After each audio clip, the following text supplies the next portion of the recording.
Hello everyone, welcome back to our platform UPSI decode.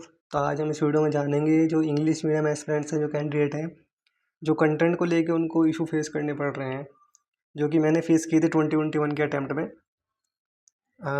जो मैंने गलती की थी मैं वो इसमें बताऊंगा कि आपको क्या नहीं करना है।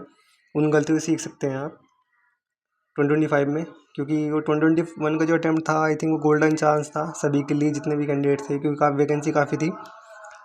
और मैंने क्या गलती की थी, फिर आई थिंक मेरा सिलेक्शन नहीं हुआ। मेरे 116 क्वेश्चन सही थे और मेरी ओबीसी कैटेगरी थी, और फाइनल मेरिट जो थी वो 121 गई थी। तो आई थिंक 4 से 5 क्वेश्चन की जो मैंने कहाँ पे मेरे को आई थिंक मेरे को फील हो रहा है कि मेरे को हिंदी से थोड़ा उतना रिटर्न नहीं मिल पाया, क्योंकि हिंदी में मेरे 28 क्वेश्चन सही थे आउट ऑफ 40।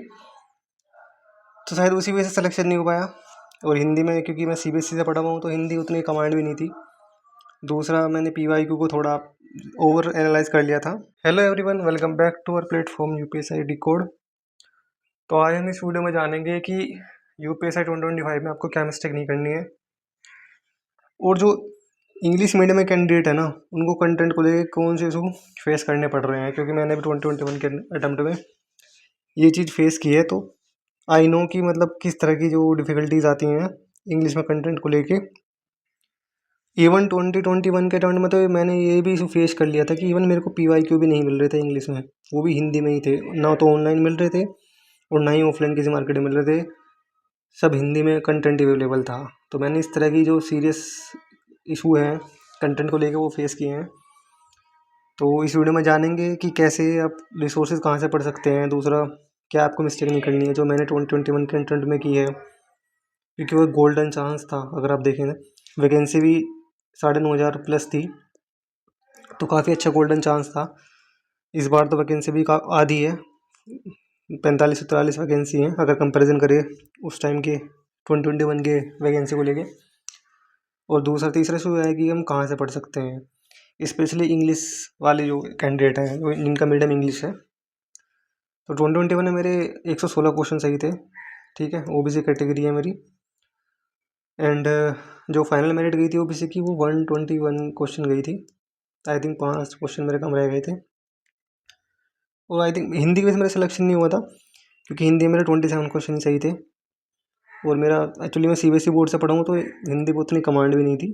जस्ट मैंने यूपीएसआई के लिए ही पढ़ी थी, ग्रामर वगैरह सब।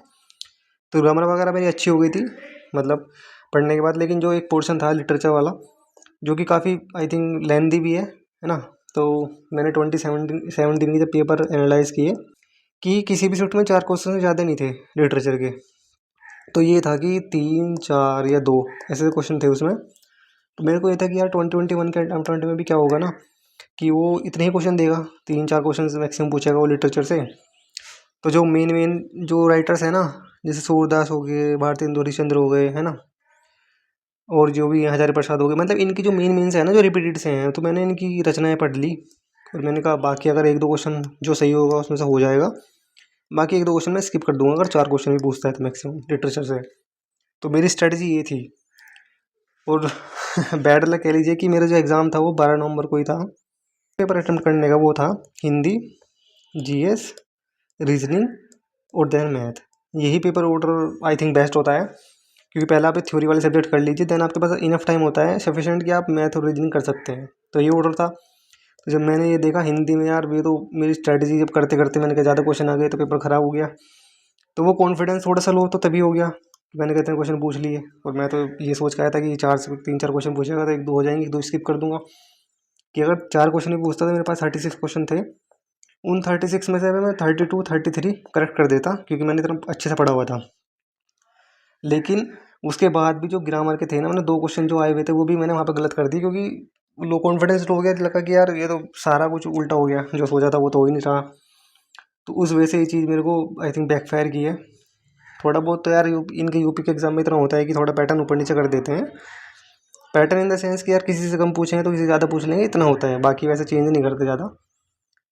तो ये चीज़ आपको नहीं करनी है कि ना, कि अगर लिटरेचर है तो उसको भी ध्यान देना है अच्छे से, और ग्रामर है तो उसको भी अच्छे से ही ध्यान देना है। ऐसे नहीं करना कि यार ये छोड़ दूंगा कर दूंगा, तो वो आपको एग्ज़ाम में बैकफायर कर सकती हैं चीज़ें, जो कि मैंने 2021 के अटैम्प्ट में की है गलती।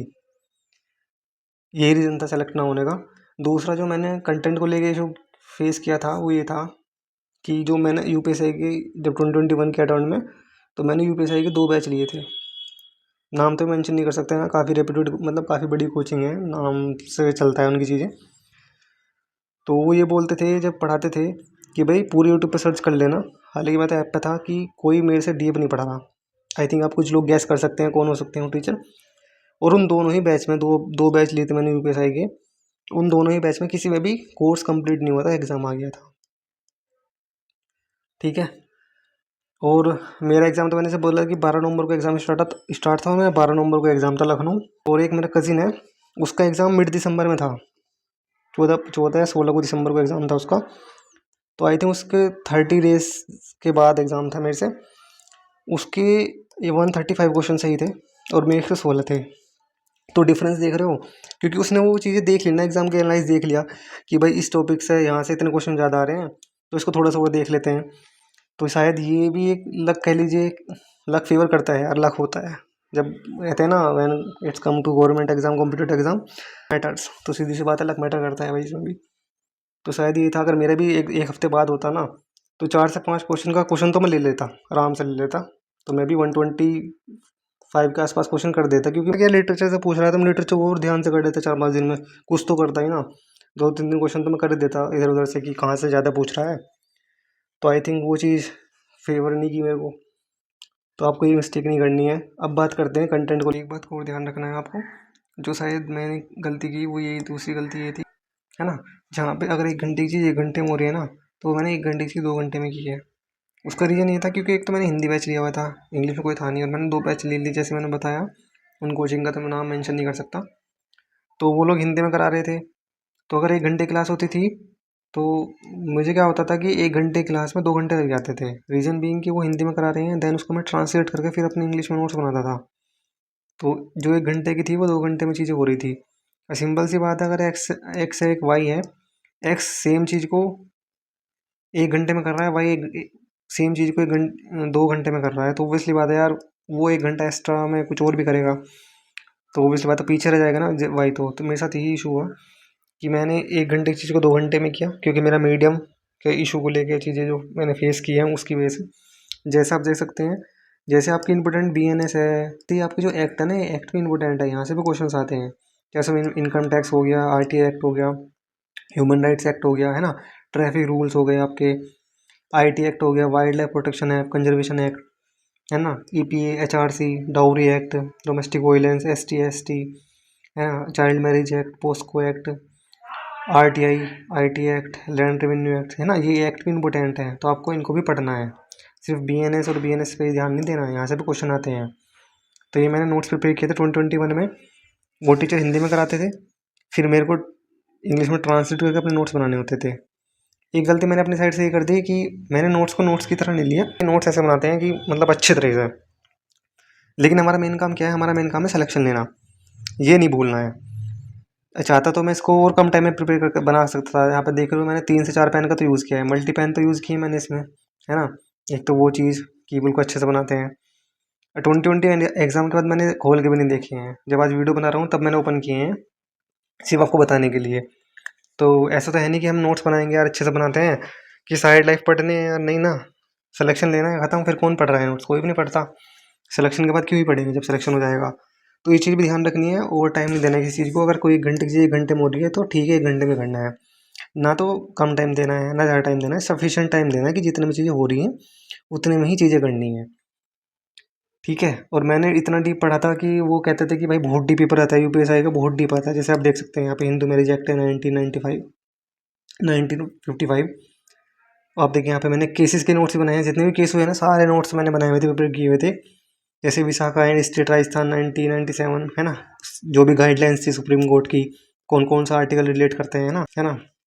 नीचे देख सकते हैं हेबेस कॉर्पस केस 1976, है ना, पुट्टू स्वामी केस 2017, है ना, right to privacy act, right to privacy case 2018, है ना, ट्रिपल तलाक जजमेंट 2016, सब बनाए हुए थे मैंने पूरी डिटेल में।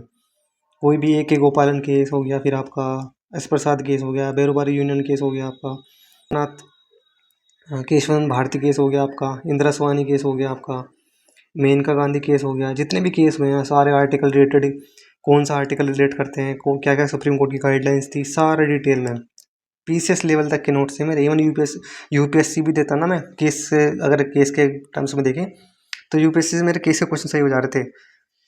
ठीक है, तो इस तरह के डीप नोट्स बनाए थे मैंने।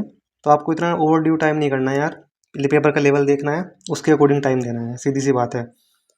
तो ये गलती नहीं करनी है आपको। टीचर कोई कुछ भी कह रहा है, बस एक चीज़ मान लेना, पीवाई क्यू जो कह रहे हैं ना उसके अकॉर्डिंग प्रिपरेशन करना है। किसी टीचर की नहीं सुननी है, किसी कोचिंग मतलब किसी की नहीं सुननी है यार, बस पीवाईक्यू की सुनो। पीवाईक्यू का जो लेवल है जो दिया हुआ है उसके अकॉर्डिंग पढ़ो, सिलेक्शन हो जाएगा। ठीक है, मैंने गलती की थी 2021 में, तो शायद वो गोल्डन चांस निकल गया हाथ से। अगर शायद ये होता दिमाग में कि यार नहीं ज़्यादा टाइम दे रहा हूँ, कम टाइम में करके निकल जाते हैं, तो शायद सेलेक्ट हो जाता। अब देखो जैसे ये एनवायरमेंट प्रोटेक्शन एक्ट है 1986, तो मैंने कितना डिटेल में बनाया आप इससे देख लीजिए। मैंने इसको जो आर्टिकल रिलेट करता है ना कि इंडियन कॉन्स्टिट्यूशन में कौन से आर्टिकल में एनवायरमेंट मेंशन किया गया है, तो आर्टिकल 40 से protection of environment duty of state. ठीक है, फिर ऐड किया गया था 42nd अमेंडमेंट 1976 से। ठीक है, कौन से पार्ट में है, फंडामेंटल ड्यूटीज़ भी है, जो हमारी 11 फंडामेंटल ड्यूटीज़ है ना उसमें मेंशन है इसका एनवायरनमेंट का। कौन सा, आर्टिकल 51 का क्लोज है, सब क्लोज जी में, duty of citizen for protection of environment.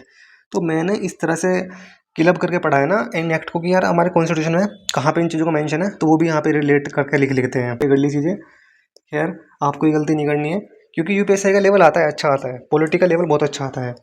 आप जीएस एसएससी वाली पढ़ लोगे काम हो जाएगा, लेकिन आप पॉलिटिकल एसएससी वाली पढ़ोगे ना तो फिर क्वेश्चन सही नहीं होंगे। ठीक है, बाकी एसएससी का मैथ हो जाएगा आपका, रीजनिंग एसएससी वाली हो जाएगी। ठीक है, हिंदी तो खैर यूपी उसमें आती नहीं है एसएससी में, तो लेकिन हिंदी का एग्जाम में आती है और वो भी हो जाएगी। लेकिन आपको मूल विधि और पॉलिटी ये आपको थोड़ा डीप करना पड़ेगा यूपीएसआई को कंसिडर करके, बाकी आप एसएससी वाली चीज़ें भी यहाँ पे करोगे तो चीज़ें हो जाएंगी। तो आपको ये ध्यान रखना है। ठीक है, अब बात करते हैं कि जो कैंडिडेट मतलब जो इशू फेस कर रहे हैं ना कैंडिडेट इंग्लिश मीडियम, वो क्या कर सकते हैं, कहाँ से क्या कर सकते हैं, अब उसकी बात कर लेते हैं। तो जैसे मैंने बताया जो इंग्लिश मीडियम कैंडिडेट है ना उनको काफ़ी इशू फेस करने पड़ते हैं, मुझे पता है क्योंकि मैंने फेस किए हैं, है ना। पीवाईक्यू तक के नहीं मिलते यार, लेकिन आपको क्या करना है, किसी से हेल्प, आपको हेल्प मिल सकती है वो मैं बता सकता हूँ। देखो हिंदी तो हिंदी में करनी है आपको, उसमें तो कोई इशू ही नहीं है। ठीक है, तो हिंदी तो हिंदी में करनी है, वो तो कोई इशू नहीं है। ठीक है, एक सब्जेक्ट डन हो गया हमारा। बात करते हैं मैथ की। तो मैथ आप एसएससी वाला कर लोगे ना, एसएससी में तो काफ़ी इंग्लिश मटेरियल अवेलेबल है, तो आप एसएससी वाला मैथ कर सकते हैं, कोई इशू नहीं, आराम से हो जाएंगी चीज़ें। आप आरआरबी वाली एनटीपीसी है ना, उनकी पीवाईक्यू है ना, वो भी ये रिपीट उठ जाते हैं यूपीएसआई में, तो वो कर लोगे ना इन 3 का, तो आपका काम हो जाएगा। बात अगर रीजनिंग की करें तो रीजनिंग अगर आप एसएससी वाली करोगे, रेलवे वाली दोनों क्लब करके करोगे ना, तो आपका काम बन जाएगा। ठीक है, तो हिंदी मैथ रीजनिंग का चीज़ें हमारी हो गई हैं। अब बात करते हैं जीएस। जीएस में मैं पॉलिटी को और मूल विधि को नहीं इंक्लूड कर रहा हूँ, जीएस में हिस्ट्री, इकोनॉमी, ज्योग्राफी, ठीक है, साइंस, है ना। तो ये आप एसएससी वाले करोगे ना तो भी आपके क्वेश्चन सही हो जाएंगे, लेकिन अगर आप पॉलिटी करोगे ना एसएससी वाली तो क्वेश्चन सही नहीं होंगे। तो मूल विधि और आपको पॉलिटी अलग से अच्छे लेवल की करनी है, तो उसके लिए आप क्या कर सकते हैं, मूल विधि के लिए पीवाईक्यू बेस्ट है। ठीक है, तो पीवाईक्यू आप कौन से, पीवाईक्यू 17 वाले, जो चेंज हो गया उसको नहीं, जो एक्ट है ना, एक्ट तो सेम ही है ना भाई। सपोज आरटीआई एक्ट 2005 वो तो सेम ही है ना, वो तो 2017 में भी सेम थी, 21 में सेम थी। जो कुछ चेंज हुआ है वो देख लेना अगर अमेंडमेंट हुआ है ना, तो बाकी वो सारा कुछ सेम है, वो कर सकते हो आप, है ना। 2021 में जो भी पूछे गए हैं क्वेश्चन वो कर सकते हो। बाकी जो बीएनएस चेंज हुआ है ना, वो आप जैसे यूथ कंपटीशन की आ रही है एक मैगजीन, वहाँ से ले सकते हैं। उसमें इस बार से क्या क्या है, दोनों बाईलिंगुअल किया हुआ है इन दो लोगों ने ना, बाईलिंगुअल आ रही है वो, तो वो ले सकते हैं। पॉलिटी, पॉलिटी आप खुद से कर लेना, इंग्लिश मीडियम वाले जो बच्चे हैं प्रिपेयर कर लो, या तो लक्ष्मीकांत ले लो आप। ठीक है, लक्ष्मीकांत तो लोगे तो फिर तो वहाँ से तो क्वेश्चन बचेगा ही नहीं आपका। लक्ष्मीकांत अगर बुक परचेज़ नहीं कर सकते, उसकी पीडीएफ मैंने ऑलरेडी डाली हुई है अपने जो हमारा टेलीग्राम चैनल है यूपीएसआई डिकोड, वहाँ पे मैंने ऑलरेडी अपलोड की हुई है पीडीएफ लक्ष्मीकांत की, तो वहाँ से आप डाउनलोड करके पीडीएफ से पढ़ सकते हैं। यही सॉल्यूशन है। टीचर तो आपको कोई मिलेगा नहीं, टीचर मिलेगा इंग्लिश मीडियम का तो फिर वो यूपीपीसीएस का मिलेगा, या फिर आपको यूपीएससी लेवल का मिलेंगे, तो वो थोड़ा ज़्यादा हो जाएगा, टाइम कंज्यूमिंग हो जाएगा, वो गलती नहीं करनी है ना। 1 घंटे की चीज़ को सिर्फ 1 घंटे में करना है, 2 घंटे में नहीं करना है, कोई फ़ायदा नहीं है। आप इतना डीप पढ़ के जाओगे, क्वेश्चन तो फिर भी उस तरह का लेवल का नहीं आएगा, ऐसा नहीं कि भाई यूपीएससी लेवल का पूछ लेगा वो। ठीक है, तो वो चीज़ें हो जाएंगी आपकी। और एक्स्ट्रा जैसे मैंने बोला मूल विधि यूथ कंपटीशन वाली, वो बाइलिंगुअल है, वहाँ से कर सकते हैं। ठीक है। और जो भी देख लेना कोई टीचर हो जो बाइलिंगुअल कंटेंट पढ़ा तो हिंदी में रहे होंगे, लेकिन ऐसा हो सकता है ना कि भाई वो बाइलिंगुअल कंटेंट दे रहे होंगे यूपीएससी के लिए, तो वहाँ से कर लो। अब तो काफ़ी देख रहा हूँ मैं, 1-2 टीचर हैं शायद जो बाइलिंगुअल करा रहे हैं कोई सी ऐप पे। नाम तो मैं मेंशन नहीं कर सकता, फिर बोलेंगे प्रमोट कर रहे हो, तो आप खुद से चेक कर लेना। तो वहाँ से कर सकते हो मूल विधि आप, है ना, जो बाइलिंगुअल दे रहा हो। खुद से प्रिपेयर कर लेना थोड़े से। देखो थोड़े से एक्स्ट्रा एफर्ट्स हो जाएंगे आपके।